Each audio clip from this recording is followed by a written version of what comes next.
Hello, dear students. Today I am going to take a lecture on fundamental rights. In fact, we are going here especially to discuss Article 21 of the Indian Constitution. Let me first write this one at the board. Thereafter, I will proceed further.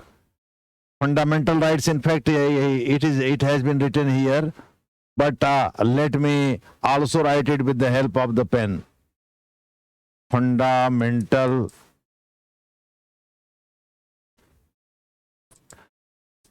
I am writing all in capital. Fundamental rights. RIGSTS. I would like to tell you or explain to you that fundamental rights, in fact, constitute the core of the Indian Constitution. In fact, history is replete with the stories, especially after the onset of the English, that fundamental rights were not there. All other rights were there, but not fundamental. In fact, after 1909, 1909 जिसको हम कहते हैं, Indian council act in 1909 में Indian council act पारित हुआ, and the assembly or the council then called. In fact, its strength was suddenly gone up from 16 to 69. 1669 हो गया था, जिसमें 9 तो मंत्री होते थे और 60 एडिशनल मेंबर्स होते थे. खैर, मोटे तौर पर आप ये समझिए कि उस समय चुनाव की प्रक्रिया शुरू हो गई ठीक ठाक तरीके से और लोग चुनाव भी लड़ने लगे. 1919 में आते आते और भी एक्सपेंड हो गया.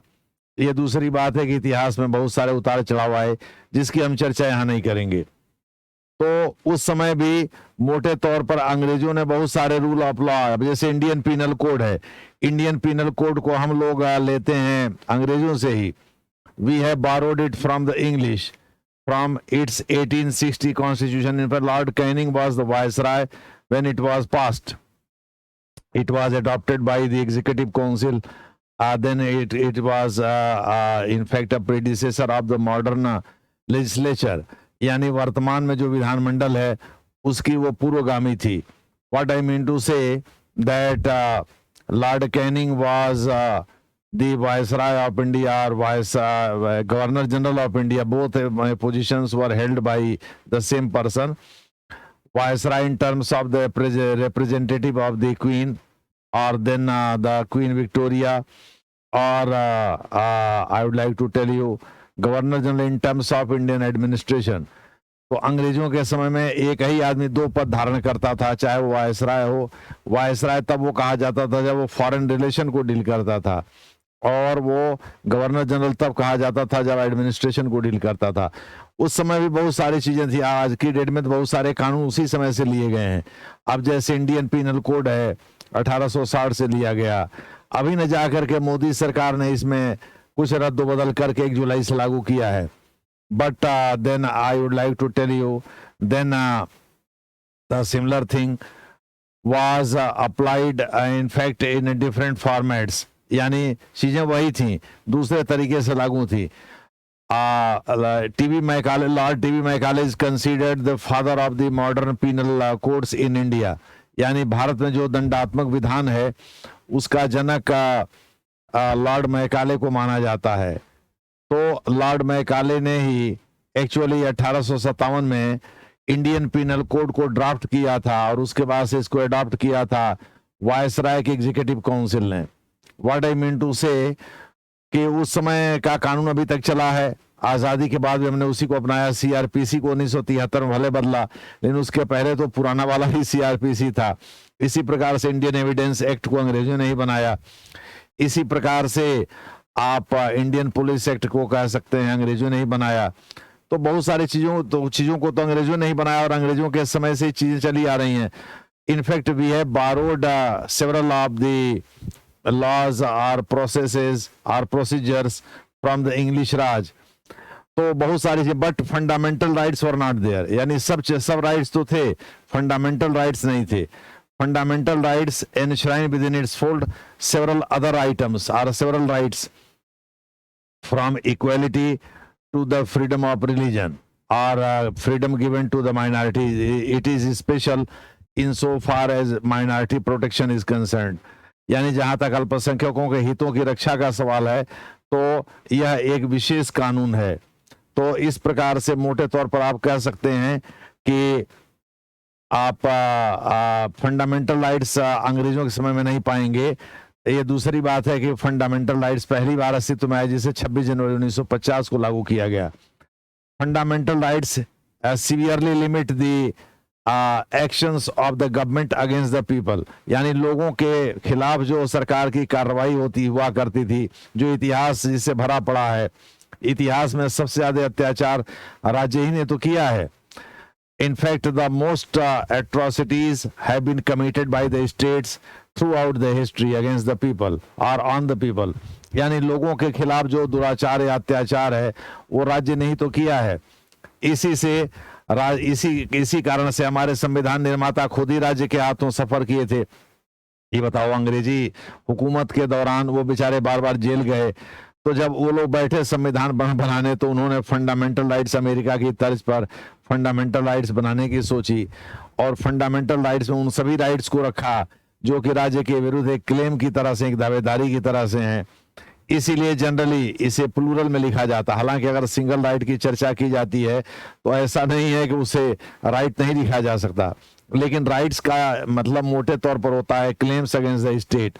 दूसरे शब्दों में राज्य के विरुद्ध जो है यह एक प्रकार की दावेदारी है, ऐसा माना जाता है।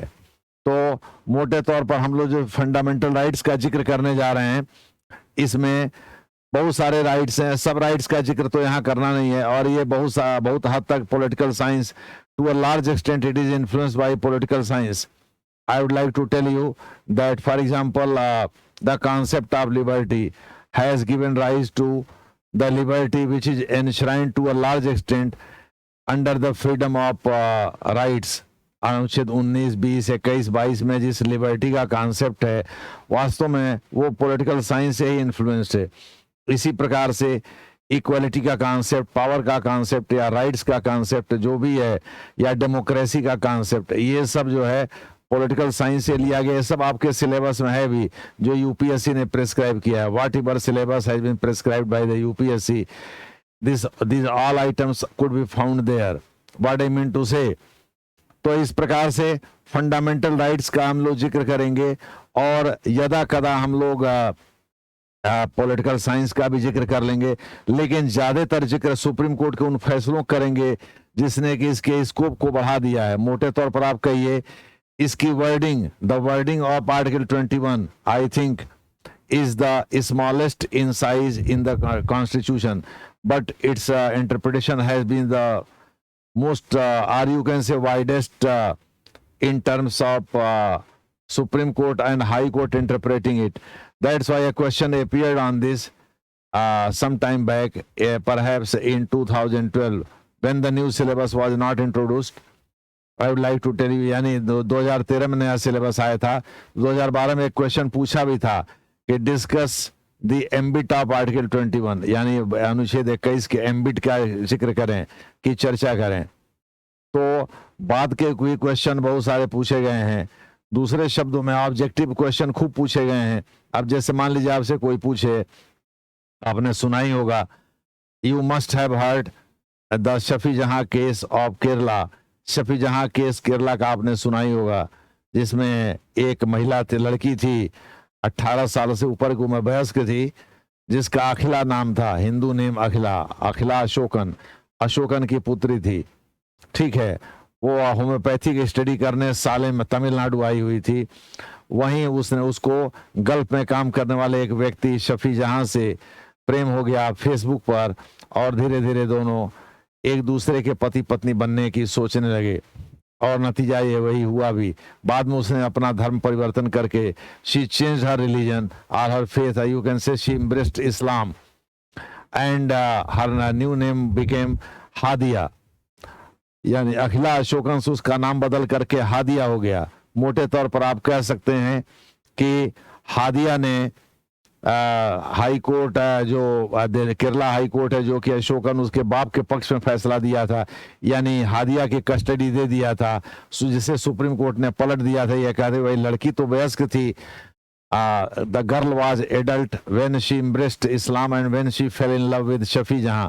तो शफी जहां वर्सेस अशोकन केस है, यानी उसके पति ने मुकदमा सुप्रीम कोर्ट में दर्ज किया था, जिस पर सुप्रीम कोर्ट ने यह फैसला दिया था। तो आप कह सकते हैं कि स्पेशल मैरिज है, जो है मैरिज है जिसमें आउटसाइड वंस फेथ आदमी वेडलॉक में बनता है, यानी शादी के बंधन में बनता है। तो ऐसी दशा में भी in such conditions what I mean to say that people from other faith could also marry people from other faith also, and all such things come under article 21 of the Indian Constitution, यानी fundamental rights में ही article 21 के अंतर्गत इसकी व्यवस्था है। Similarly I would like to tell you, after comments, a series of comments made by the Supreme Court, especially in Mohinijan versus State of Karnataka 1992, Unni Krishnan versus state of Andhra Pradesh 1993, Bandhua Mazdoor Mukti Morcha versus union of India 1999, Atal Bihari Vajpayee government was forced to incorporate rights to free education, primary education यानी 6 से 14 साल के बच्चों के लिए free education की व्यवस्था अटल बिहारी वाजपेयी ने किया था। और अटल बिहारी वाजपेयी ने ऐसा करते हुए उन्होंने संविधान संशोधन किया था। In fact vide 86th constitution amendment act, I would like to tell you that it was incorporated under article 21, अनुच्छेद 21 में इसे शामिल किया गया।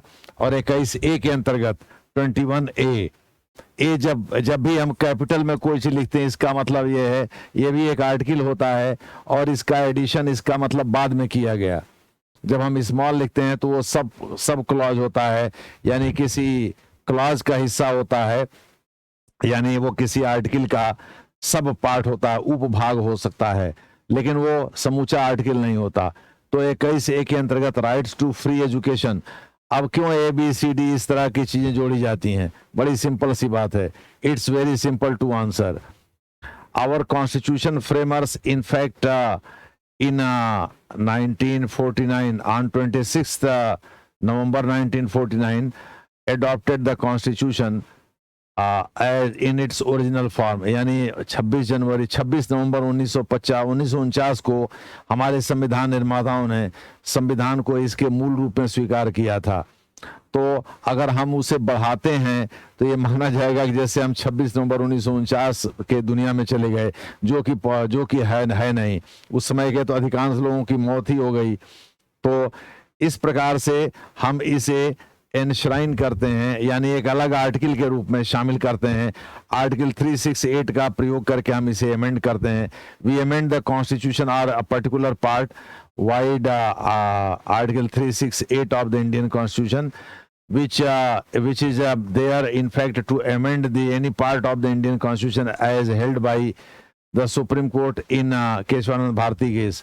केशवानंद भारती केस जिसे 24/4/1973 को फाइनल किया सुप्रीम कोर्ट ने, उसमें उसने कहा कि आर्टिकल 368 का प्रयोग करके किसी भाग में संशोधन किया जा सकता है, इंक्लूडिंग पार्ट 3, यानी जिसके अंतर्गत फंडामेंटल राइट्स आता है उसमें भी संशोधन किया जा सकता है, जिसे गोलकनाथ केस में मना कर दिया गया था। तो इस प्रकार से आर्टिकल 21A के अंतर्गत rights to education, free and compulsory education की व्यवस्था भी की गई है। और इसलिए अनुच्छेद 21 को संशोधित किया गया, अनुच्छेद 45 को भी संशोधित किया गया, और यह व्यवस्था की गई कि ये गार्डियन या जो भी माँ बाप होंगे, पेरेंट्स की जिम्मेदारी होगी कि वो अपने वार्ड या अपने बच्चों को जो कि 6 साल के हैं उनको स्कूल भेजें, 6 से 14 साल के हैं उनको स्कूल भेजें। और उससे कम के लिए भी बच्चों के लिए ये व्यवस्था की गई कि सरकार उनका भी ध्यान रखेगी, कृषि या अन्य माध्यम से उनका भी ध्यान। क्यों 6 से 14 साल? 6 साल में बच्चे जनरली पढ़ना शुरू करते हैं, और 14 साल इसलिए रखा गया है कि 14 साल में इतनी होशियारी आ जाती है, इतनी जागरूकता आ जाती है कि उसके बाद फ्री अगर पढ़ना है तो सरकार ने स्कॉलरशिप वगैरह तमाम तरह की व्यवस्थाएं कर रखी हैं। ऐसा तो है नहीं कि यहाँ एंड ऑफ द रोड है। तो इस प्रकार what I mean to say that after 14 years of age, when one gets mature, one decides whether one should pursue one's study further or not. यानी किसी आदमी को यह तय करना होता है कि वो अपने अध्ययन को आगे बढ़ाए कि वहीं रोक दे। तो उसके बाद ये फ्री और कंपलसरी एजुकेशन का महत्व खत्म हो जाता है। ये परिवार और बच्चे मिलकर के तय कर लेते हैं। खैर, तो आर्टिकल 21 से रिलेटेड आपको बता दें, इसका लैंग्वेज बहुत सिंपल है। No person shall be deprived of his life and personal liberty except according to the procedure established by law. यानी कि किसी भी आदमी को उसके प्राण और दैहिक स्वतंत्रता से विधि द्वारा स्थापित प्रक्रिया के बिना हरा नहीं जा सकता है। But the supreme court of India while in fact using this one or while avoiding death penalty or capital punishment to anybody else, takes into account not this phrase which has been borrowed from Japan, rather the phrase due process of law which has been there in the American state, America, the USA, what I mean to say. In fact, it had been incorporated after a comment by the Supreme Court of the United States of America, and it appears in the amendments of the American Constitution. अमेरिकी संविधान का जो संशोधन होता है उसमें इसे बखूबी देखा जा सकता है। तो हम आपको आज आर्टिकल 21 का जिक्र करने जा रहे हैं और इसमें आगे की चीजें भी बता दे रहे हैं। देखिए, fundamental rights are a set of rights that are related to an individuals all round growth. They are protected from the encroachment of the state. यानी राज्य अपनी हद में ही रहे तो ज्यादा अच्छा है। राज्य अगर इसमें दखल देने की कोशिश करेगा या राज्य किसी भी तरह से फंडामेंटल राइट्स को कमजोर करने की कोशिश करेगा तो सुप्रीम कोर्ट, इसीलिए सुप्रीम कोर्ट को custodian of the constitution D Basu साहब बोलते हैं। एनसीईआरटी में गार्डियन ऑफ द कॉन्स्टिट्यूशन कहा गया है। एक्चुअली वर्ष 2015 या 16 में यही क्वेश्चन पूछ दिया था, यूपीएससी ने पूछ दिया था कि भाई which of the following is the guardian of the Indian constitution. उसमें द प्रेसिडेंट ऑफ इंडिया था, द पार्लियामेंट था, द सेक्रेटरी जनरल या सेक्रेटेरिएट था और चौथा था सुप्रीम कोर्ट ऑफ इंडिया। जाहिर है कि सुप्रीम कोर्ट ऑफ इंडिया ही होगा और सब चीजें तो बकवास थी, उसमें ऑड वन आउट थी, इसलिए उन पर हमको नहीं सोचना है। दूसरे शब्दों में, अगर आप if you take away fundamental rights from the Indian constitution, it will become virtually a dead letter. यानी यह एक मृतप्राय डॉक्यूमेंट, दस्तावेज की तरह होगा जो लाइफलेस होगा, जिसमें प्राण जैसी कोई बात नहीं होगी। It will become a dead document, what I mean to say. तो इस प्रकार से जो है फंडामेंटल राइट्स का रहना जरूरी है। फंडामेंटल राइट्स इसीलिए they are considered inviolable and inseparable, यानी संविधान से उनको अलग भी नहीं किया जा सकता और उनका उल्लंघन भी नहीं किया जा सकता। यानी वो अखंड हैं, अखंड थे, अखंड रहेंगे, ऐसा माना जाता है। बिना उसके इंसान तो आगे बढ़ ही नहीं सकता, वही दिया हुआ है। Fundamental rights are a set of rights that are related to an individuals all round growth.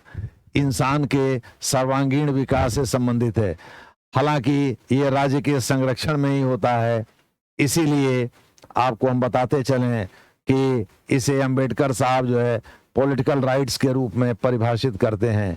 यानी ये वो बताते हैं कि these are in fact virtually political rights. Fundamental rights को पॉलिटिकल राइट्स कहते हैं और DPSP directive principles of state policy को इकोनॉमिक राइट्स कहते हैं। उसकी चर्चा हम लोग कभी बाद में करेंगे।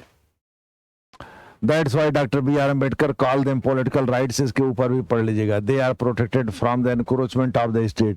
क्योंकि फंडामेंटल राइट्स दिए ही इसीलिए हुए हैं कि लोग इनका इस्तेमाल करके राज्य के विरुद्ध अपनी आवाज बुलंद कर सकें।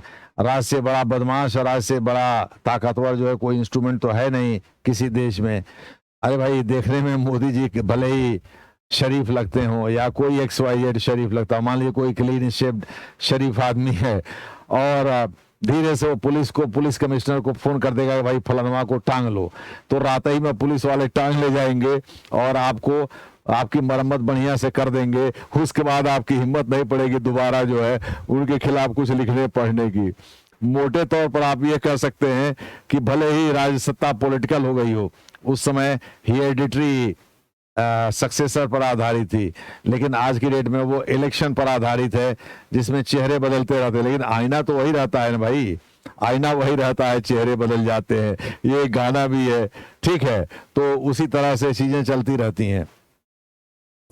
He says seeking justice from the Supreme Court itself has been made fundamental rights और फंडामेंटल राइट्स। अब फंडामेंटल राइट ही करेगा, यस हटा दीजिएगा यहाँ से, और आई भी हटा दीजिएगा, जस्टिस फ्रॉम सीधे कर दीजिएगा, ये वन बीच में जबरदस्ती आ गया है, इसको हटा दीजिएगा। यानी आर्टिकल 32 के अंतर्गत सुप्रीम कोर्ट से न्याय पाना भी एक प्रकार से फंडामेंटल राइट है। भाई सुप्रीम कोर्ट से अगर आप न्याय नहीं पाएंगे, राज्य से ऊपर होने की वजह से, तो उसे सुप्रीम कहा जाता है। मेन कारण तो यही है, केंद्र और राज्य के झगड़े केवल सुप्रीम कोर्ट निपटा सकता है, या राज्यों के बीच के जो झगड़े हैं। और दूसरी तरफ फंडामेंटल राइट्स की व्याख्या का अधिकार केवल सुप्रीम कोर्ट के पास है, हाई कोर्ट के पास नहीं है। इंटरप्रिटेशन का पावर केवल सुप्रीम कोर्ट के पास है। अभी उसने दिया कि अरविंद केजरीवाल को जमानत दिया, तो अरविंद केजरीवाल को जमानत किस ग्राउंड पर दिया कि भाई किसी आदमी को अनंत काल तक जेल में नहीं रखा जा सकता। जेल जो है वो एक अपवाद, एक्सेप्शन है, और बेल एक रूल है, यानी आदमी को खुली हवा में सांस लेने की जरूरत है। ये लिबर्टी का कॉन्सेप्ट, एक्चुअली लिबर्टी को सबसे पहले सुप्रीम कोर्ट के एक जज ने परिभाषित किया था, और उनका नाम था Oliver Wendell Holmes junior.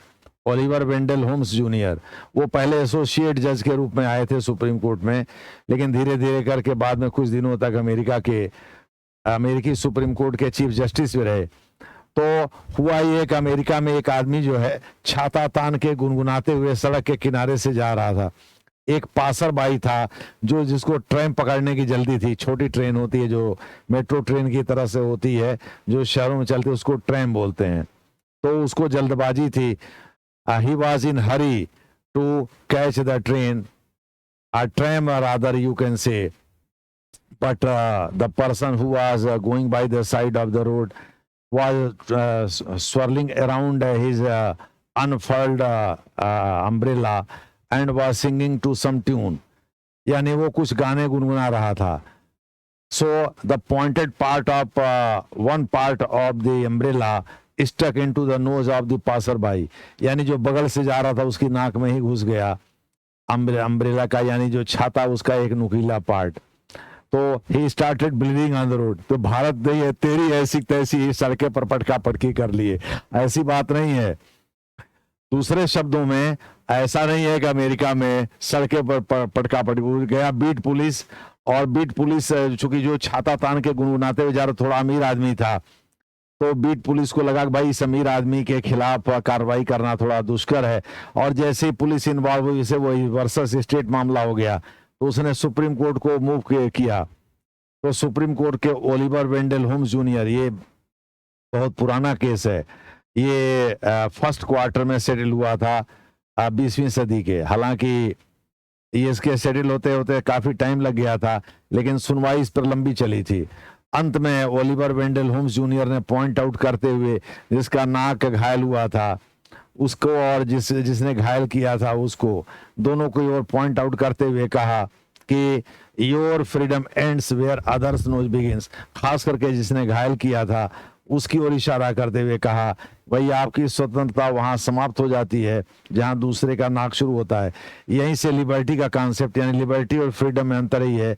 Freedom को माना जाता है ये कार्ट ब्लैंश, एक फ्रांसीसी टर्म है, यानी गोविंदा की मर्जी, हम किसी की मुड़ी पर जो है बाइक चढ़ा दूं, हम सड़क पर ये कर दूं, सड़क पर लेट जाऊं, फला करूं, ढिमका करूं. लेकिन लिबर्टी ये नहीं है. लिबर्टी का मतलब ये है आपको स्टेट के द्वारा बताए गए रेस्ट्रिक्शन की सीमा में रहते हुए, रीजनेबल रेस्ट्रिक्शन उसको कहते हैं, उसके बारे में कभी आगे चर्चा कर देंगे.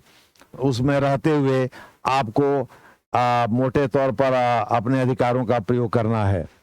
तो वही यहाँ बताने की कोशिश किया गया है कि भाई जस्टिस पाना भी, सुप्रीम कोर्ट से जस्टिस पाना भी एक फंडामेंटल राइट है. यानी अन्य पिटीशन को सुप्रीम कोर्ट का जज जो है वो खारिज कर सकता है बिना एडमिट किए हुए, लेकिन इसमें उसके पिताजी को भी एडमिट करना होगा। ये दूसरी बात है कि पिटीशन की मेरिट के आधार पर वो उसे बाद में खारिज कर दे। दूसरे शब्दों में, अगर वो पर्सनल लिबर्टी से रिलेटेड मामला है, अगर वो कैपिटल पनिशमेंट से रिलेटेड मामला है, तो सुप्रीम कोर्ट को इसकी सुनवाई करनी। आपने देखा कैसे दो केसेज में, एक केस टाइगर मेनन का है और दूसरा तीस्ता से तलवाड़ का है, जिसके लिए सुप्रीम कोर्ट आधी रात को भी खुल गया था। यानी टाइगर मेनन के फांसी की सजा मुकर्रर हुई थी अगले दिन सुबह 7 बजे, तो 2 बजे जो है उसमें संभवतः DL दत्तू साहब चीफ जस्टिस ऑफ इंडिया थे, और सुबह 5 बजे तक बहस चली थी। 5 बजे, शायद 5 या 5:30 बजे तक फैसला आया था। जस्टिस दीपक मिश्रा की बेंच थी। तो मोटे तौर पर आप कह सकते हैं कि प्राण और दैहिक स्वतंत्रता को प्रोटेक्ट करने के लिए सुप्रीम कोर्ट इम्पेशेंट दिखता है, और सुप्रीम कोर्ट इसीलिए बहुत सारे मामलों में हाई कोर्ट के फैसले को पलट देता है। तो इस प्रकार से सुप्रीम कोर्ट से न्याय पाना भी, आपको बता दें, एक फंडामेंटल राइट है, और फंडामेंटल राइट्स के वायलेशन के मामले में इसीलिए हंसराज खन्ना ने ओपिनियन जाहिर किया था कि अनुच्छेद 20 और 21 को नेशनल इमरजेंसी के दौरान भी सस्पेंड नहीं किया जाता। Article 20 and 21 can not be suspended even under national emergency, and it was later incorporated in the Indian Constitution wide 44th constitution amendment act 1978। Janata party की सरकार ने इसको स्वीकार भी कर लिया था, और संविधान में जो 44वां संशोधन किया था उसके द्वारा इसको शामिल कर लिया गया था। तो ये आप आगे देखिए, that's why an aggrieved individual can directly move the supreme court through appropriate proceedings. Appropriate proceedings विशेष रूप से प्रयोग किया गया। ऐसा नहीं है कि आप चीफ जस्टिस ऑफ इंडिया घर पर जाके नॉक करिए, कहिए कि साहब उठिए उठिए उठिए, हमारे जीवन और मृत्यु का फैसला है। ऐसा नहीं है कि कभी भी उनको उठा दीजिए, कभी भी उनके खिलाफ कुछ भी बोल दीजिए, या कह दीजिए साहब उठिए उठिए, आप सोए हुए हैं, बताइए हमको ऐसे ऐसे फैसले का सामना करना पड़ा है और आप उठे जल्दी से इसमें फैसला करिए। एप्रोप्रिएट प्रोसीडिंग का मतलब है कि एडवोकेट्स ऑन रिकॉर्ड, यानी सुप्रीम कोर्ट में जो एडवोकेट ऑन रिकॉर्ड्स होते हैं, जो कि मोटे तौर पर नोटरी का भी काम करते हैं, उनमें से किसी के द्वारा ये सर्टिफाइड होनी चाहिए। उसके बाद से सुप्रीम कोर्ट के रजिस्ट्री ऑफिस जाइए, वहां जाकर के पिटीशन दाखिल करिए, वो चीफ जस्टिस ऑफ इंडिया के निर्देशानुसार काम करेगा। ये अप्रोप्रिएट प्रोसीडिंग का मतलब हुआ। What I mean to say that by appropriate proceeding I simply mean a proceeding which is admitted by the apex court of India. What I mean to say, supreme court में जो प्रक्रिया निर्धारित है, उस प्रक्रिया के जो उसे स्वीकार्य है, उस प्रक्रिया के द्वारा ही आप जा सकते हैं। ऐसा नहीं चीफ जस्टिस के घर जाकर के नॉक करने लगी है दरवाजे पर, हाँ कहिए उठिए महाराज आप गंभीर नींद में सोए हुए हैं, हमको फलाना न्याय करवाना है, तो ऐसा नहीं आप कर सकते। That's why it has been given here. अब देखिए,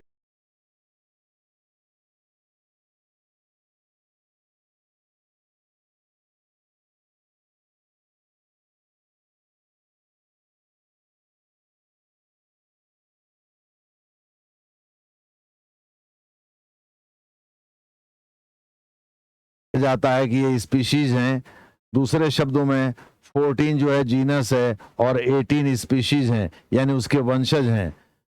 आई would like to tell you that article 14 is considered the genus that is from where the progenition started, यानी जहां से वंशज की शुरुआत होती है, माता पिता के रूप में आप कह सकते हैं, इसको चित्रित किया जाता है। It is treated as parents, while article 15, 16, 17 and 18 are considered its extension, यानी इसके विस्तार के रूप में हम इनको लेते हैं। वह यहाँ दिया गया है 15, 16, 17, 18 are considered species of article 14, while article 14 itself is considered genus। यहाँ दिया भी हुआ है, इसे आप नोट कर सकते हैं। The second group of fundamental rights is called rights to freedom from article 19 to 22, यानी 19 से अनुच्छेद 22 तक। इसको हम लोग मैग्ना कार्टा भी बोलते हैं, यानी ये बहुत जरूरी है इंसान के लिए। राइट्स टू फ्रीडम यानी स्वतंत्रता का अधिकार। इसीलिए कहा जाता है कि डी बसु साहब लिखते हैं कि जब नेशनल इमरजेंसी इम्पोज की जाती है, when national emergency is promulgated across India or in any part of India, these rights are generally suspended. If Article 358 has been invoked, these rights automatically get suspended. They not only get suspended, but they also become virtually non-existent. यानी माना जाता है कि वो non existent हैं, जिससे कि आप बाद में भी कोई मुकदमेबाजी ना कर सकें। फ्रीडम ऑफ स्पीच, एक्सप्रेशन वगैरह सब इसी में है। इसी में आर्टिकल 21 भी आता है, जिसके बारे में हम लोग पढ़ेंगे। The third category of fundamental rights relate to article 23 and 24, that is rights against exploitation. Bharat में बहुत लंबे समय तक इतिहास में ऐसा होता रहा है कि महिलाओं और बच्चों का शोषण होता रहा। आमिर खान ने इस पर कई शो भी किया था सत्यमेव जयते के तहत। हालांकि वो थोड़े बहुत माना गया कि उस मामले में बायस्ड भी थे। संभवतः इसका प्रसारण 2015 में किया गया था, बीजेपी के आने के बाद किया गया था सत्ता में। और मोटे तौर पर आप कह सकते हैं कि ये जो मोटे तौर पर ये आर्टिकल 19 to 22 23 एंड 24 जो राइट्स अगेंस्ट एक्सप्लॉयटेशन है, ये महिला और बच्चों को ध्यान में रख करके बनाए गए हैं। क्योंकि अक्सर रिपोर्ट आप देखते रहते हैं कि कभी आंध्र प्रदेश से, कभी कहीं से महिला जो लड़कियां होती हैं छोटी छोटी, प्री प्यूबर्टी स्टेज की भी 8 साल 10 साल की, कुछ पोस्ट प्यूबर्टी स्टेज की भी होते हैं जैसे 14 साल 15 साल की, उनको गल्फ कंट्रीज को एक्सपोर्ट किया जाता है। और ये इसलिए उनके साथ दुराचार, दूसरे शब्दों में वहाँ ये मान्यता है कि जो लोग प्री प्यूबर्टी स्टेज वाले लड़कियों के साथ यौनाचार करते हैं उनकी जवानी बनी रहती है। तो वहाँ ये लोग जो हैं, वहाँ जो अमीर लोग हैं उनके हरम की शोभा बढ़ाती हैं, इसीलिए गरीब माँ बाप इनको बेच देते हैं। इस तरह की रिपोर्ट्स पहले भी देवदासी प्रथा में भी आती रही और अन्य प्रथाओं में भी जो महिलाओं को लेकर के थोड़ी सी बायस्ड थी। इसीलिए इन आर्टिकल्स को इसमें शामिल किया गया फंडामेंटल राइट्स में। हालांकि आपको हम ये बताते चलें कि राइट्स अगेंस्ट एक्सप्लॉयटेशन ये सेल्फ ऑपरेशनल नहीं है, यानी खुद से लागू नहीं होता है। ये आर्टिकल 17 की तरह से इसको लागू करने के लिए कानून बनाना पड़ता है, जिसको लेकर के पंडित नेहरू ने 1956 में प्रोहिबिशन ऑफ ट्रैफिक एक्ट बनाया था, ह्यूमन ट्रैफिक एक्ट, यानी दुर्व्यापार, मानव का दुर्व्यापार निषेध अधिनियम बनाया था 1956 में। तो आर्टिकल 23 एंड 24 इसके लिए हैं, जैसा कि मैंने आपको बताया। The fourth category from article 25 to 28 ये rights to the freedom of religion है, यानी धर्म की स्वतंत्रता का अधिकार है। भारत एक धर्म प्रधान देश है, एक आध्यात्मिक देश है।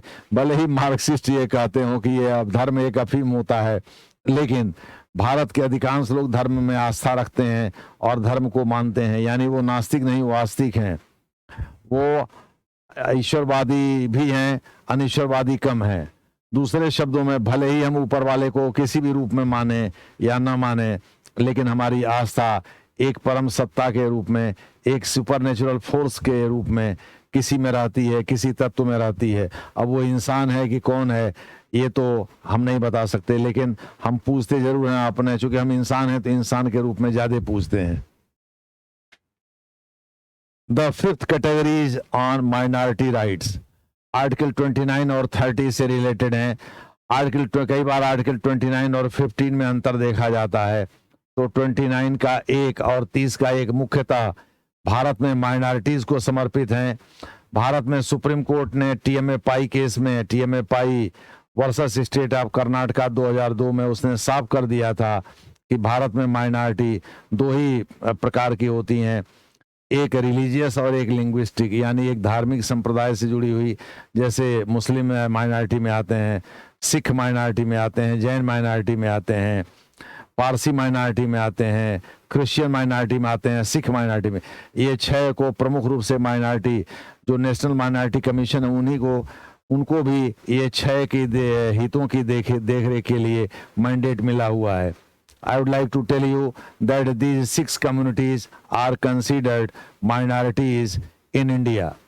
What I told you, Muslims, Christians, Sikhs, in fact, Buddhism, Buddha, are those who are followers of Buddhism, Jainism, and Zoroastrianism, that is Parsi धर्म जिसको हम लोग बोलते हैं, तो they in fact are considered minorities in India. So Article 29 and 30 are basically devoted to them. However, Article 29 2 and 32 are not exclusively devoted to minorities. Yes, 32 can be said because it relates to state grants, but insofar as Article 19(2) is concerned, in fact, it is not related only to the minorities. It is open to all communities of India. Bharat के सभी समुदायों के लिए खोला गया है, यानी दूसरे समुदायों के बच्चे भी, अगर ये स्टेट फंड से रन कर रहा है तो दूसरे समुदाय के बच्चे भी इसमें पढ़ सकते हैं. सुप्रीम कोर्ट ने इनकी सीमा 50% निर्धारित की है, यानी अगर ये स्टेट फंड से पढ़ते हैं तो ऐसी दशा में फिर इनको 50% सीटें दूसरे समुदाय के बच्चों के लिए रखनी पड़ेंगी. आपको हम यहाँ बताते चलें कि पाशा केस में 1964 में संभवतः, अब पाशा केस में जो है सुप्रीम कोर्ट ने कहा था कि अलीगढ़ मुस्लिम विद्यालय एक माइनॉरिटी इंस्टीट्यूशंस नहीं है. इसी प्रकार से जब स्मृति ईरानी कुछ समय के लिए ह्यूमन रिसोर्स मिनिस्टर थी तो उनके समय में एक कंट्रोवर्सी खड़ी हो गई थी कि भाई अलीगढ़ मुस्लिम विश्वविद्यालय को किसी माइनॉरिटी का दर्जा वापस ले लिया जाए.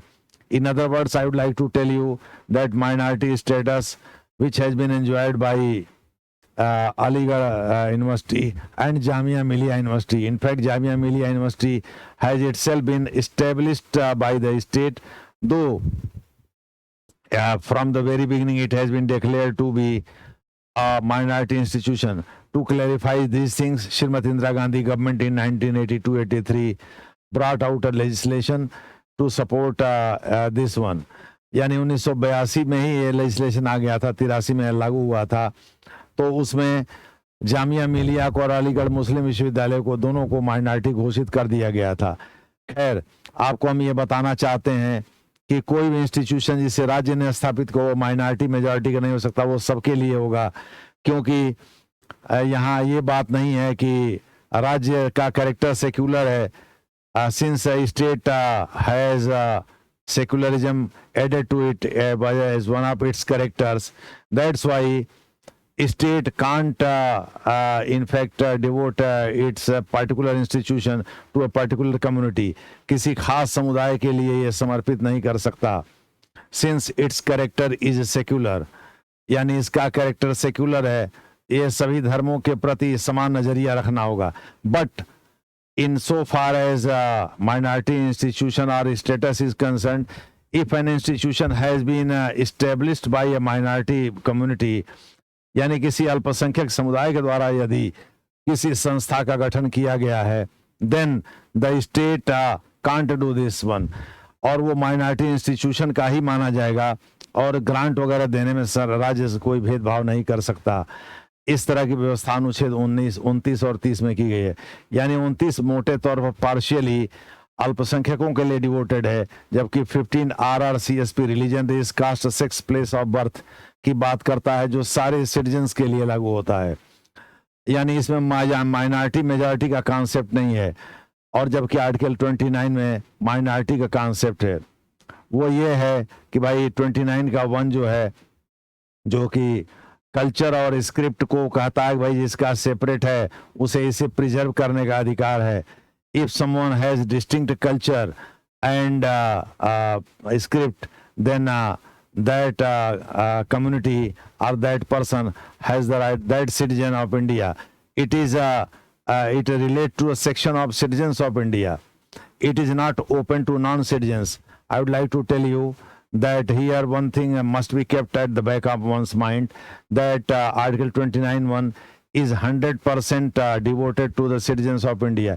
It says that sections of citizens living in any part of India, if they have particular or distinct culture and script, then they have the right to protect them or preserve them यानी उनको इस बात का अधिकार मिलेगा कि वो उसका संरक्षण कर सकें। ये दूसरी बात है कि ऐसा करते हुए वे जाहिर है कि शिक्षा का सहारा लेंगे, और इसीलिए अनुच्छेद 30 जो एजुकेशन से संबंधित है, भाई शिक्षा का भी सहारा कैसे लेंगे। मान लीजिए उन्होंने कोई इंस्टीट्यूशन खोल दिया और पैसे नहीं है पॉकेट में चलाने के लिए, तो कैसे होगा। इसीलिए सरकार, अब जैसे सेंट स्टीफन कॉलेज है दिल्ली में, दिल्ली यूनिवर्सिटी के अंतर्गत, बहुत बढ़िया कॉलेज माना जाता है, नॉर्थ कैंपस में है, उसे माइनॉरिटी स्टेटस मिला हुआ है। वहाँ 98 पैसा, 100 पैसे में से 98 पैसा सरकार देती है, राज्य देता है, और 2 पैसा केवल फीस वगैरह से जुटा पाता है सेंट स्टीफन। मोटे तौर पर आप कह सकते हैं कि वहाँ के टीचर्स की सैलरी या वहाँ नॉन टीचिंग स्टाफ की सैलरी, जबकि नॉन टीचिंग स्टाफ में 90% से ज़्यादा वहाँ ईसाई हैं, क्रिश्चियन हैं, और उनको रखने का पूरा अधिकार होता है वहाँ के प्रिंसिपल को, लेकिन सरकार उसमें दखल नहीं करती। लेकिन ग्रांट देने में कोई भेदभाव सरकार फिर भी नहीं कर सकती, यही आर्टिकल 30 कहता है। Then comes Article 31. I would not discuss Article 31 at length, simply because it now does not enjoy the status of a fundamental right. It now enjoys the status of a legal right. In fact, Pandit Nehru and Indira Gandhi made certain amendments in this. They added Article 31A, Article 31B, Article 31C. To be read, Article 31B, in fact, is read with Schedule 9, added by Pandit Nehru. White First Constitution Amendment Act 1951, यानी पहले संविधान संशोधन 1951 के द्वारा ही पंडित नेहरू ने ये व्यवस्था बना दिया था। 31C vide 25th constitution amendment act, 25वें संविधान संशोधन के द्वारा श्रीमती इंदिरा गांधी की सरकार ने 31C जोड़ दिया था। खैर, हम उसके बारे में कोई विशेष चर्चा नहीं करेंगे, क्योंकि जनता पार्टी ने 44th कॉन्स्टिट्यूशन अमेंडमेंट एक्ट के द्वारा आर्टिकल 19(1)(f) और 31 दोनों को वहां से हटा करके और 300A के अंतर्गत, पार्ट 12 के अंतर्गत 300A के अंतर्गत उन्हें लीगल राइट्स बना दिया था। दूसरे शब्दों में, इसीलिए हाई कोर्ट के क्षेत्राधिकार को, जुरिस्डिक्शन को वाइडर माना जाता है, क्योंकि आर्टिकल 226 के अंतर्गत, under article 226 one can approach to the Supreme Court for the compensation of his dispossessed property or lost property. But under Article 32, one can move only the Supreme Court of India for the violation of fundamental rights. अगर मान लीजिए आपसे कोई पूछे fundamental rights और legal rights में basic difference क्या है, तो आप कहेंगे लीगल राइट्स में कंपेंसेशन होता है, फंडामेंटल राइट्स में रिस्टोरेशन होता है। इन अदर वर्ड्स, अब जैसे फंडामेंटल राइट्स में ये थोड़ा एक, भाई आपके पास हंसने का अधिकार है, you can burst into laughter, ठहाका लगा के हंस सकते हैं, कोई चकल करने की जरूरत नहीं है, मुंह दबा के हंसने की जरूरत नहीं है। अब सरकार ये थोड़े कहे, मोदी जी ये थोड़े कहेंगे कि नहीं 50 ग्राम हंसो, तुम बहुत ज्यादा हंस रहे, तुम 100 ग्राम, उसमें मेजरमेंट थोड़े कोई है। दूसरे शब्दों में, वहां कोई सीमा नहीं है, फ्रीडम ऑफ स्पीच और एक्सप्रेशन के अंतर्गत वो आएगा, और उसमें आप ठहाका लगा के हंसिए चाहे मुंह दाब के हंसिए, ये आपके ऊपर है। यही तो सिटीजन्स को फ्रीडम मिला हुआ, नहीं तो सुप्रीम कोर्ट बैठा हंटर चलाने के लिए। मोटे तौर पर आप कह सकते हैं, on broad analysis you can say that article 19 which enshrines freedom of speech and expression in fact also gives you right to burst into laughter or to chuckle. यानी आप चाहे खुल करके हंसिए, ठहाका लगा करके हंसिए, या मुंह दबा करके हंसिए, it is up to you to decide, यानी इसे आपको तय करना है। तो इस प्रकार से 31 का जिक्र हम नहीं करेंगे, हम चर्चा करेंगे 32 का। All such rights are claims in fact would fall flat if there is no instrumentality of restitution of these rights, यानी इन अधिकारों को वापस कराने का अगर कोई उपकरण आपके पास नहीं है, तो ऐसा सारे अधिकार फॉल फ्लैट हो, यानी बेकार हो जाए, बेमानी है, यानी वो धरे के धरे रह जाएंगे। इस वजह से जरूरी था आर्टिकल 32 को वहां शामिल करना। इसी के मद्देनजर आर्टिकल 32 को शामिल किया गया। दैट इज आप कह सकते हैं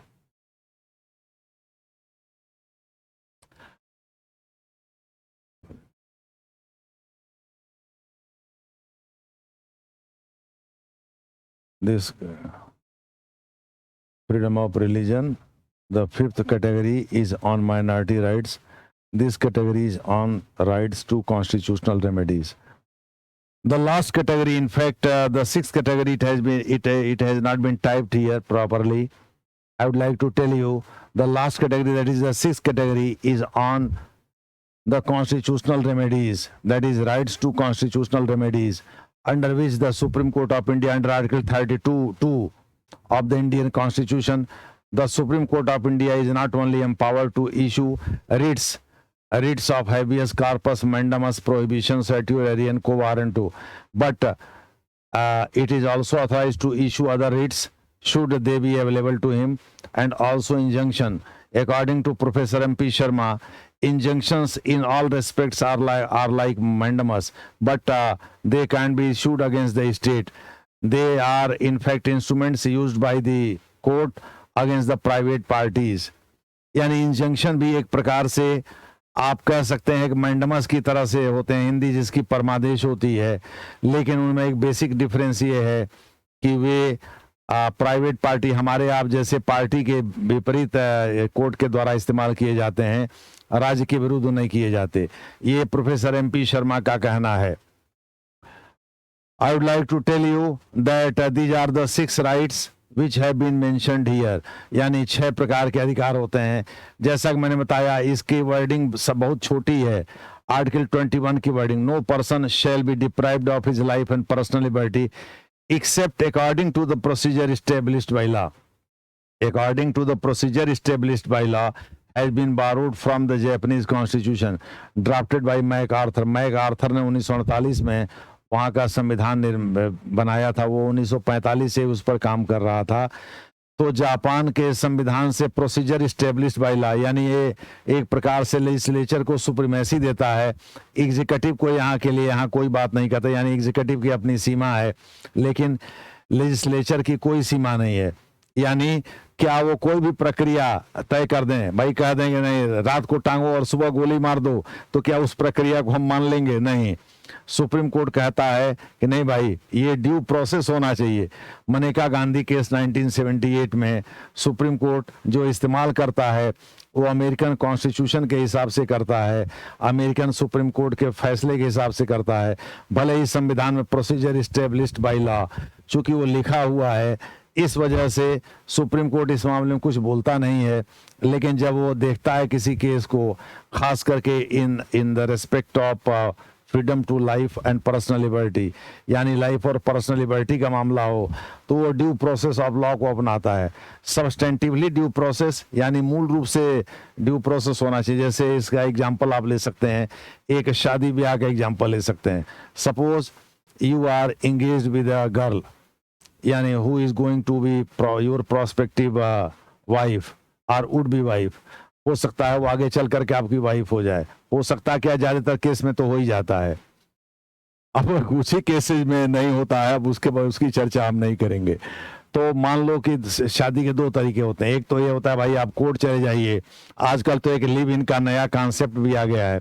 और एक है परंपरागत रूप से, जैसे हिंदुस्तानी कल्चर, उस तरह से पहले लड़का देखने जाएंगे लड़की वाले, फिर उसके बाद से वो पसंद आएगा तो फिर उसके बाद से वो बरच्छा चढ़ाएंगे, फिर तिलक चढ़ाएंगे, फिर उसके बाद से शादी होगी, फिर एट होम होगा. इस तरह से प्रक्रिया निर्धारित है.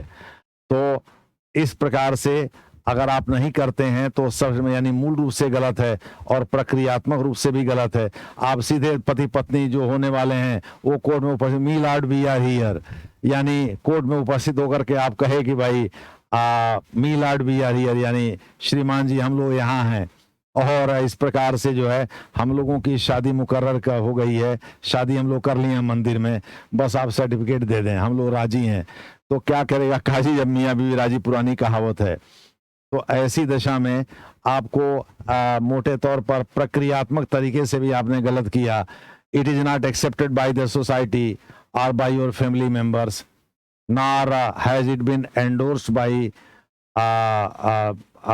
योर इन लॉज, यानी आपके ससुराल वालों ने भी इसको स्वीकार नहीं किया, यानी समाज ने भी नहीं किया, आपके परिवार ने भी नहीं किया, आपके इन लॉज ने नहीं किया, उनके समाज ने भी नहीं किया. मोटे तौर पर आप ये कह सकते हैं मूल रूप से ये गलत था और प्रक्रियात्मक भी गलत है. भाई इसमें बरच्छा और तिलक जैसे कोई प्रक्रिया तो ही नहीं है, एट होम जैसी. मान लीजिए बाद में बाबूजी मान जाते हैं तो ऐसी दशा में अधिक से अधिक एट होम दे देंगे, लेकिन बरच्छा और तिलक तो नहीं है हुआ, शादी भी पंडित जी बैठे नहीं, यहाँ शादी की रस्म अदायगी हुई नहीं। तो मूल रूप से जो फंक्शंस, जो रिचुअल्स होने, कर्मकांड होने थे, वो प्रक्रियात्मक तरीके से तो गलत थे ही, यानी प्रक्रिया का पालन नहीं किया गया, प्रोसीजरली रॉन्ग तो थे ही, साथ ही सब्सटेंटिवली यानी मूल रूप से भी गलत थे। इसीलिए ड्यू प्रोसेस ऑफ लॉ को अप्लाई करते हुए सुप्रीम कोर्ट ये देखता है कि कहीं हड़बड़ी में प्रीतम की तरह से ऐसा नहीं सुबह बैठे और शाम तक 5 गाना रिकॉर्ड कर दिए, कुछ इंडोनेशिया के म्यूजिक से चुराए, कुछ सिंगापुर के म्यूजिक से चुराए, कुछ थाईलैंड के म्यूजिक से चुराए और उसके बाद से 5 गाना रिकॉर्ड कर दिए। ऐसा तो नहीं है, यानी ओरिजिनल स्कोर है कि नहीं। दूसरे शब्दों में आप AR रहमान की जिनको कि नोबेल पुरस्कार, वो सॉरी ऑस्कर पुरस्कार मिल चुका है ओरिजिनल स्कोर के लिए, तो कहीं ये ओरिजिनल स्कोर की तरह से यानी पहली बार दिया गया है कि नहीं, कहीं ऐसा नहीं ये चुराया हुआ है। तो ऐसी दशा में भाई ऐसा बिना चुराए तो आप सुबह बैठेंगे शाम तक गाना रिकॉर्ड करेंगे। नौशाद कई तरह से मुगल आजम वहाँ सुनते हैं, वो 1 साल ले लिए थे म्यूजिक बनाने में, यानी उसका म्यूजिक देने में। तो ऐसा तो हो नहीं सकता है कि सुबह बैठे शाम तक 5 गाना रिकॉर्ड कर दिए, अपना म्यूजिकल इंस्ट्रूमेंट्स लेके बैठे और 5 गाना रिकॉर्ड कर दिए। तो भैया ऐसा है, ऐसी स्थिति में आपको मोटे तौर पर मैं बता दूं कि वो प्रक्रियात्मक रूप से तो गलत है ही, सब्सटेंटिवली यानी मूल रूप से भी गलत है, यानी प्रोसीजरली भी गलत है और सब्सटेंटिवली गलत है। So due process of law is applied when things must be substantively due and procedurally due. If anything has not been there, अगर इनमें से कोई भी चीज नहीं हुआ, then the supreme court strike down that case, यानी दैट पिटीशन, उस पिटीशन को ही खारिज कर देता है जो इस संबंध में लाया गया है। जनरली राज्य के खिलाफ ये फैसला चला जाता है। तो जैसे कि हुसैन आरा बेगम केस में चला गया था 1979 में, ये Bihar versus state of Bihar, home secretary versus state of Bihar, home secretary of the state of Bihar था, Hussain Ara Begum versus home secretary state of Bihar था ये केस 1979 का, जो आर्टिकल 21 के अंतर्गत ही आएगा। तो यहाँ ड्यू प्रोसेस देखा जाता है तो वही चीज दी गई है। खैर, अब आइए सुप्रीम कोर्ट के फैसले देखिए। सुप्रीम कोर्ट ने आर्टिकल 21 को बहुत ज्यादा इंटरप्रेट करके विस्तारित किया है। It has in fact expanded the scope of Article 21 by interpreting it most. For example, rights to reputation, right to safe environment, rights to health, right to be treated in a government hospital, rights against handcuffing, rights against custodial violence, rights against bar fetters, rights to free aid, these are 2 rights, right to free legal aid, rights to speedy trial, rights to shelter, rights to live with human dignity, rights to information, rights to get justice, rights to natural justice. These are the 3 rights, what I mean to say. Rights to privacy in Puttu Swami case, rights to livelihood, rights against bonded laborers. और ये जिनके board of trustees of port of Bombay, इसी में rights to reputation का दिया था। Bombay case of 1982 versus state of Maharashtra था ये। देहरादून क्वेरिंग केस, ये रूरल लिटिगेशन केस के नाम से भी जाना जाता है, versus state of UP. It was held in 1985। Consumer education and research centre case 1995। MS Hoskot case of 1978। Paschim Kher Mazdoor Samiti case versus, I have deliberately omitted it. In fact, some are versus majority of such things are versus state of Delhi, state of West Bengal. So I have left them out. Ramashankar Shukla case of 1980. It is again a case of Article 21. I would like to tell you. Charles Shovraj case of it is against bar fetters. Shantista right to shelter. In fact, the Supreme Court of India gave its opinion that roti kapda makan kaha jata hai are very important to human survival. They are considered very basic needs for any human being. So उसमें एक छत भी होना चाहिए, इसी में दिया था, शांति बार builders case of 1990, Francis Coralie Mullin case of 1981, Maneka Gandhi case of versus union of India था, पीयूसीएल ये भी versus union of India, rights to information दिया था, यानी सूचना का अधिकार, केवल हाँ कहना ही सूचना नहीं है, ना कहना भी सूचना है, हर तरह का इंफॉर्मेशन जो है, और इंसान को सरकार से हर तरह के इंफॉर्मेशन को पाने की जरूरत है। केवल प्रेसिडेंट को आर्टिकल 78 के अंतर्गत नहीं है, बल्कि लोगों को भी है, अपने हित के फैसले किस तरह सरकार लेती है, उनके हित के फैसले, इसको जानने का हक है। I would like to tell you that the last case, no, its wordings are no person shall be deprived of his life and personal liberty except according to the procedure established by law. It means it is available to both citizens and non-citizens because the term person has been used. यानी इसमें नागरिक और गैर नागरिक विदेशी भी हैं जो भारत के सॉइल पर आते हैं। अब जैसे अमेरिकन एम्बेसी में काम करने वाले जो लोग हैं, वो लोग भी मोटे तौर पर आप कह सकते हैं इस आर्टिकल के द्वारा प्रोटेक्टेड हैं, चाहे कोई भी यूनाइटेड नेशंस के मेंबरान हो या किसी और एम्बेसी में काम करने वाले उस देश के नागरिक हों, जब तक वो भारत के सॉइल पर रहेंगे तब तक वो इसके तहत प्रोटेक्टेड हैं। और कुछ लोग जो भारतीय हैं, जो भारतीय नागरिक हैं, वो तो विदेशी भूमि पर भी काम करते हैं और उनके साथ कोई चीज़ होता है तो ये article it comes into operation, यानी यह प्रभावी हो जाती है और इसके तहत सुप्रीम कोर्ट मामले देख सकता है, फैसले सुना सकता है। तो यही चीज़ लिखा गया है जैसा कि आप यहाँ देख रहे हैं। मोटे तौर पर आप कह सकते हैं कि article 21 has widest amplitude and it ends here. Puttuswamy case of 2017, etc.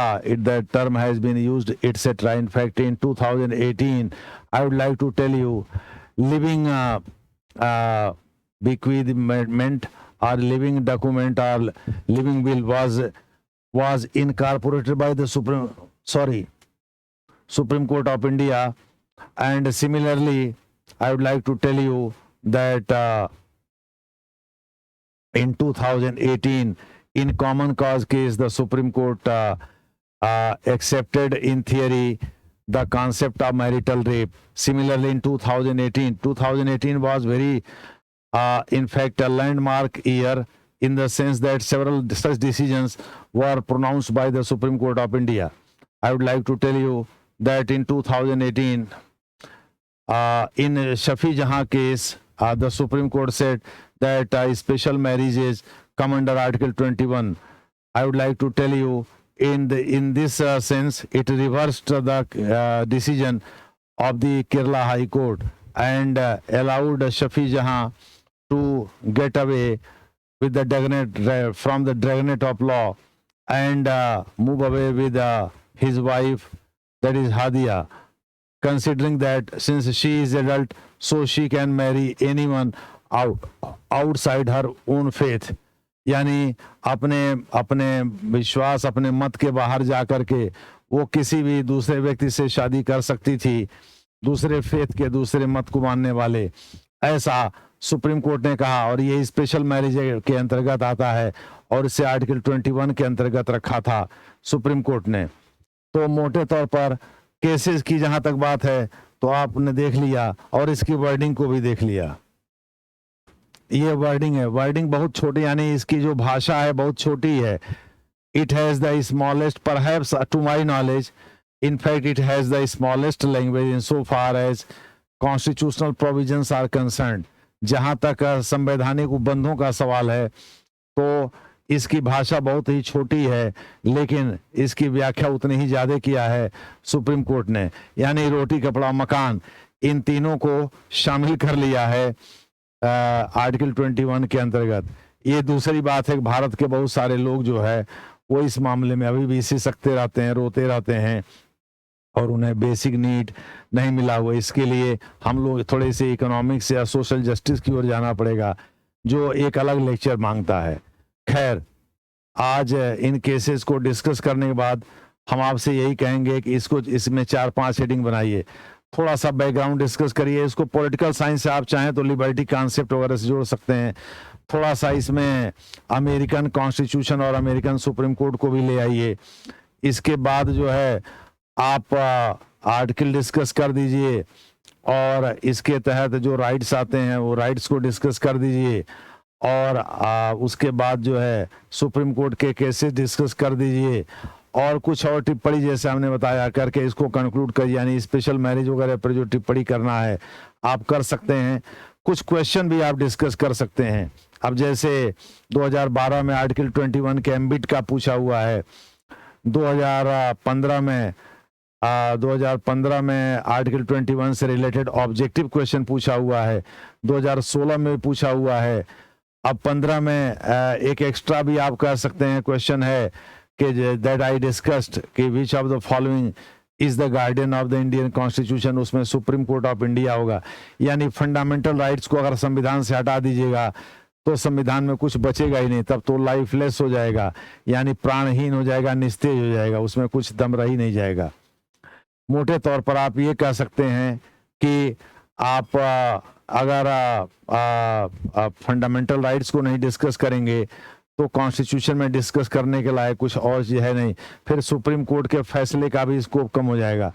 तो थोड़ा सा कुछ क्वेश्चन भी डिस्कस कर दीजिए, कुछ ऑब्जेक्टिव क्वेश्चन डिस्कस कर दीजिए, कुछ मुख्य परीक्षा के क्वेश्चन डिस्कस कर दीजिए जो यूपीएससी ने ही पूछ रखा है अपने प्रीवियस ईयर्स में। प्रीवियस ईयर क्वेश्चंस उसको कहते हैं, ठीक है। तो इसको भी डिस्कस कर देंगे जो इसमें टाइप नहीं हो पाया है, यानी प्लस लिख दे रहे हैं, प्लस प्रीवियस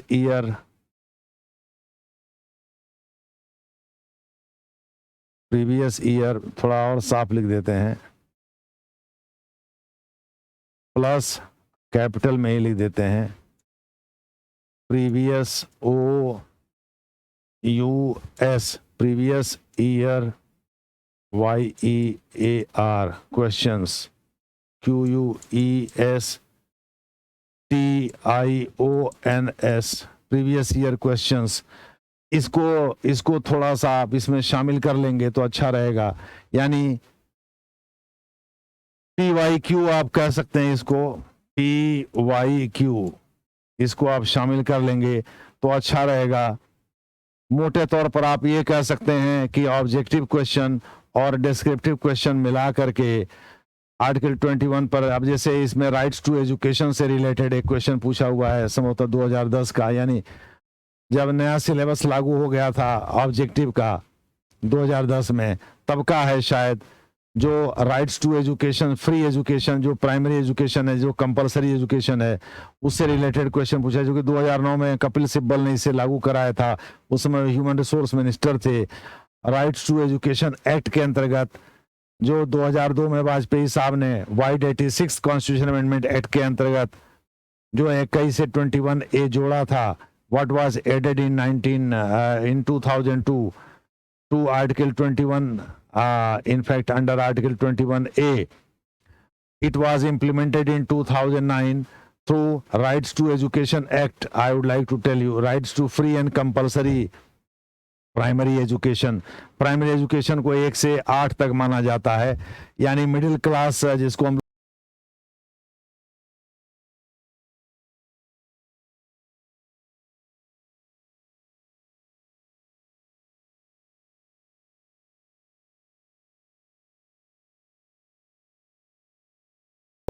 कि ये 2010 में इस तरह के क्वेश्चन आए थे, ऑब्जेक्टिव क्वेश्चन पूछे गए थे। फिर ऑब्जेक्टिव क्वेश्चन डिस्कस करने के साथ साथ थोड़ा सा इससे रिलेटेड, जैसे जस्टिस वगैरह से रिलेटेड क्वेश्चन भी आप दे सकते हैं। ये भी आपको बता दें पूछा गया है यूपीएससी के द्वारा ऑब्जेक्टिव क्वेश्चंस में, और इसमें ईयर बताने की जरूरत नहीं है, प्रीवियस ईयर क्वेश्चंस पर्याप्त रहेगा। अगर आपकी